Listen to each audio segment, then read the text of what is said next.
there's a lot of reforms that we're talking about. I mean, Donald Trump, in essence, was a political reform. I mean, he was a guy that broke or will break and has broken a lot of dishes, and there was an appetite for that sort of candidate to make its way to Washington. We talked about that extensively on this show. The Committee to Defend the President chairman and a former Colorado state senator is with us this morning. He's a Republican. His name is Ted Harvey. Mr. Harvey, good morning. How are you?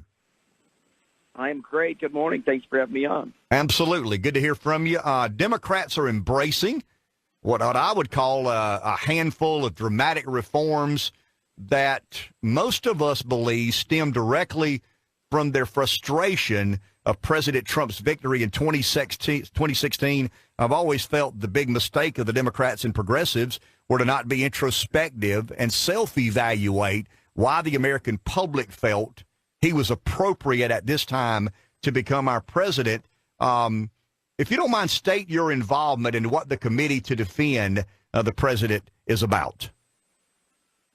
Well, thank you for having me on. We originally started our PAC as the Stop Hillary PAC back in 2013 because we knew that the Democrats would do everything they could to lie, cheat, and steal to get Hillary to be the first female president. And that's the last thing I ever wanted was Hillary Clinton ever step foot in the White House. And thankfully, the American people rose up and made sure that she lost and Donald Trump won. But then when we saw the left and the media and the Democrats literally throwing a temper tantrum all across the country, we couldn't just sit back and not get involved. And so we changed the name of our PAC to the Committee to Defend the President, and we have grown to be one of the largest pro-Trump PACs in the country. Because we're really the only group out there that has the president's back. Congress isn't doing it. The RNC isn't doing it. We are the only group out there that is every single day fighting back against the left and having the president's back. Mr. Harvey, explain to our listeners who are frustrated at the fact that a lot of Republicans have not had the president's back, to use your verbiage there. What do we do about the Republicans who, for whatever reason, have agreed that the establishment politics, the elitist politics, are a better way to conduct business, despite the American public speaking out loudly and clearly in opposition to that?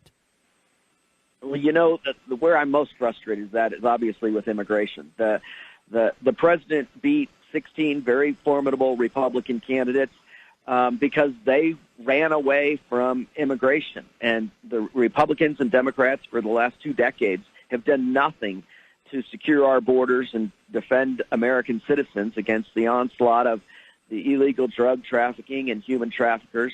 And Donald Trump came forward and said, this is going to be the issue I'm going to run on, and he picked up that banner, and the American people rallied behind him, and he's been a hero on that issue. And unfortunately, the Republicans in both the House and the Senate have not learning that lesson, that this is what the American people want. And it was frustrating to me, and I think obviously to the president as well, to see 10 Republicans in the United States Senate vote against him on the emergency declaration issue last week. I think that they're going to rue the day that they voted that way, because I think the American people are going to hold them accountable in their next elections. My last question, appreciate your time this morning. Former Colorado State Senator Ted Harvey is with us. He's also the chairman of the Committee to Defend the President.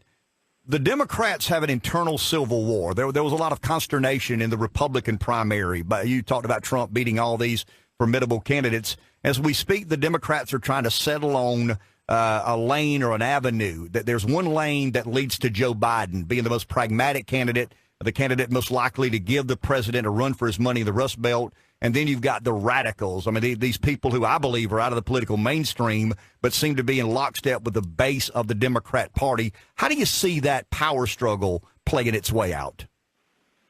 Well, I think what is really interesting is the fact that you have 2 white, old, 78-year-old men that are leading the field, because it tells you how decimated the Democrat bench is, that all they have left is a bunch of socialists that are coming up from behind.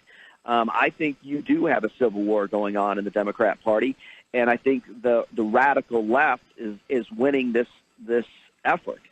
I think it's going to be pretty tough for Joe Biden to win the primary, And I think you're going to see somebody who espouses socialism, health care for all, radical abortion rights, radical environmental policies. I think that the Democrat Party is going to bring to the American people a candidate that does not meet with even the most moderate Democrats, much less unaffiliated to Republicans. I think Trump is going to win in a landslide if they come forward with one of these other candidates. Mr. Harvey, we appreciate your time this morning. Have a great day. Thank you, buddy. God bless.